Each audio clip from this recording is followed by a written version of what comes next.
you have to own who you are and what you bring to the table and what makes you amazing and what's good about you, even if it's not what you want it to be, even if it's not everything that you wish it would be.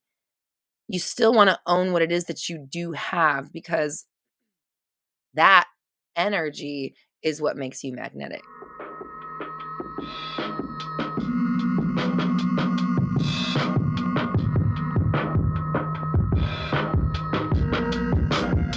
What is up, my fellow dreamers and soul searchers?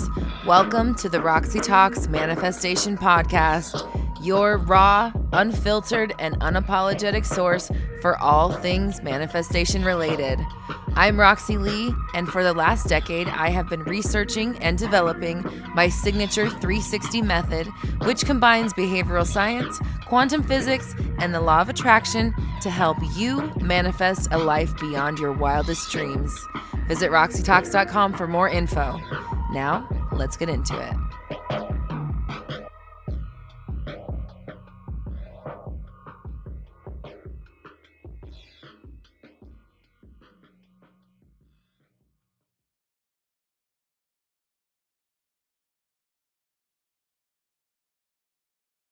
Sonny says, I'm feeling really insecure lately. Been with my partner almost 2 years, and I feel that his messages are just so boring and uninspired these days, feeling like I might not be good enough.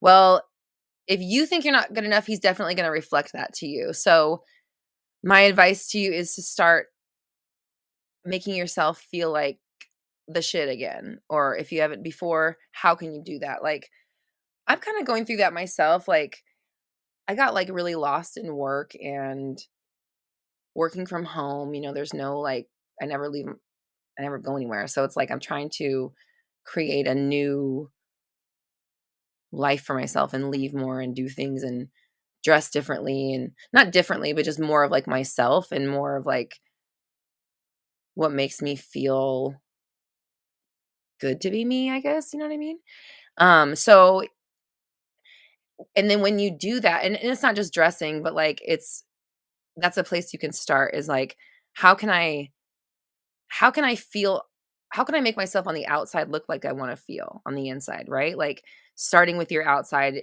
and working on taking care of yourself in ways that put you on the pedestal is what I'm trying to say. You want to put yourself on the pedestal. So we want to see ourselves as the prize, as the badass, as the one that's sought after, not the other way around. And so in order to do that, it's like you want to, like, how can you admire yourself? What can you do to make you admire yourself?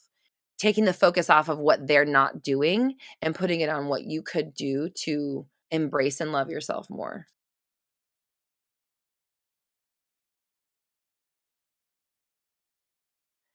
I'm jealous. She has my dream life and boyfriend. Dream life and boyfriend. Okay. This is one way that I would say everything on my dream board, even the SP I originally wanted. Okay. All right. Here's the deal. Couple things. First off, stop going on social media then. If it's triggering to go on it, quit putting yourself in that situation.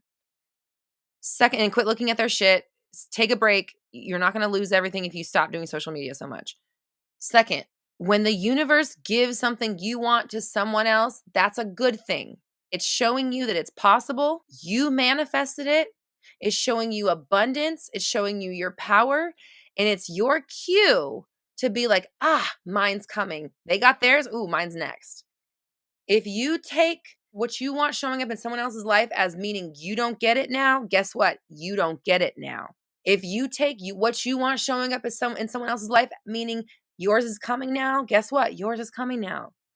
It's everything that you say. So instead of looking at what someone else has and being like, oh, they got what I want, you should be like, damn, look how good I am at manifesting. I even manifested this bitch a good life. My life's going to be excellent. We never take the power away from ourselves. And if you find yourself doing it, snap back into it. Jealousy is unuseful for manifesting because it screams, I don't have what I want.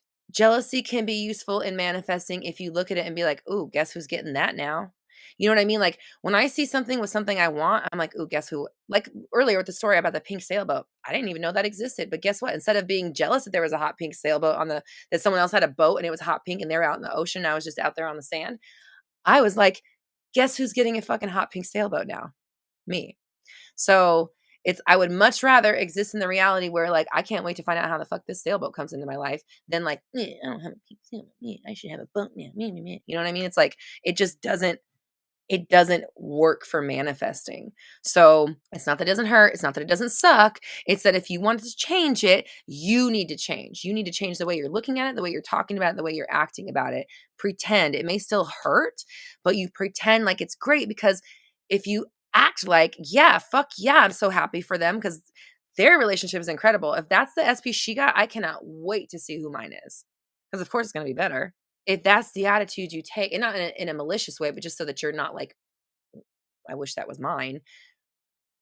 It's just better energy to exist in, and that it's going to come back to you eventually, right? So stay in that energy, and yeah, stay away from your phone, stay away from the social media, because any manifestation you're working on, if you're letting yourself get triggered into thinking the opposite, like what are you doing? Like lessen that as much as possible. Leanne says, that's what I thought when the guy in Illinois won Mega Millions this week. You know what's funny is like, I knew I was going to win that. We won $10. But I was like, fuck yeah. Like when I saw like when I walk, you walk by like a convenience store or liquor store, they have those numbers outside so you can tell. And so like, it was like 660. And so we got it, or the next, I think, didn't somebody win like 20 million or something off of that when it was first at 600? And then, we bought it. And then my husband was like, we get to be billionaires. Want to be billionaires? And I was like, yeah. And he's like, because it's up to like almost $1 billion now. I'm like, fuck yeah. Like, instead of being like, oh, we didn't win it, it was more just like, fuck, now we get a chance to be billionaires. So we went and got the tickets. I felt really abundant. I was really excited. We ended up winning $10. I fucking won. We did win. And then when I was like, somebody became a fucking billion. That's so amazing. Like, that's incredible. That's so amazing. That's so awesome. That's so fuck yeah. Like, how could I be anything but so excited that somebody just became a billionaire basically overnight? That is amazing. So if you want to keep the energy of the excitement and the fun of it and the thrill but also, I don't need this. I want to share something with you guys, because that happened when we got that ticket, and I was like, you know what? We're going to win. We're going to win. And I was like, I never have to worry again, and I'll never have to worry again. And I keep hearing, I think it's going to the chapel, and I think they say I will never be lonely anymore, that lyric, but I keep hearing that, but it's like, and we'll never have to worry anymore, even though that's not what the lyric is, but it's like playing like that in my head. And so ever since that day, that's when I've been having all these crazy synchronicities, like a bunch of them just like super lining up, as I'm just been like, I never have to worry again. I'll never have to worry again. And I never have to worry again. And I felt that way after we bought that ticket. So, and then what I also realized in that moment was like, I could feel this way without having, I don't even need to finish the sentence. I never have to worry again. I'll never have to worry again. And I never have to fucking worry again. And we never have to worry again. And do you see me doing and I'm coming back to someone's earlier question about one affirmation over and over. This is where I'll hammer it. I never have to worry again, because I don't want to forget this. And somebody might ask, like, is it bad because you're saying never or no or whatever?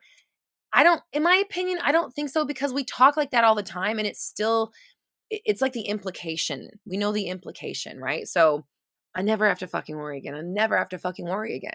That feels fucking great. We'll never have to worry again. That, I don't need anything to adopt that mentality. And ever since that's when all these weird things have been happening, like the sailboat and like the Roxy thing. And those are just a couple of the ones I remember, but it's just been constant. Even like synchronicities with people here in the chat.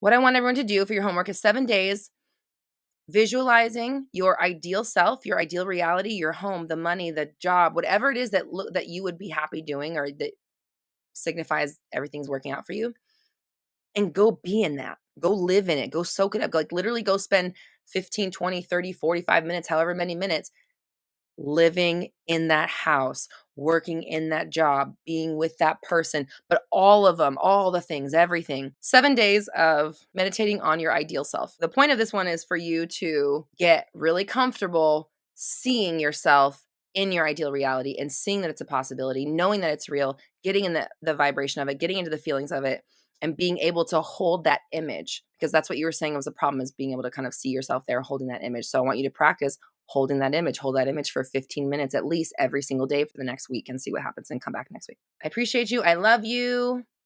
And I will see you next week. Bye.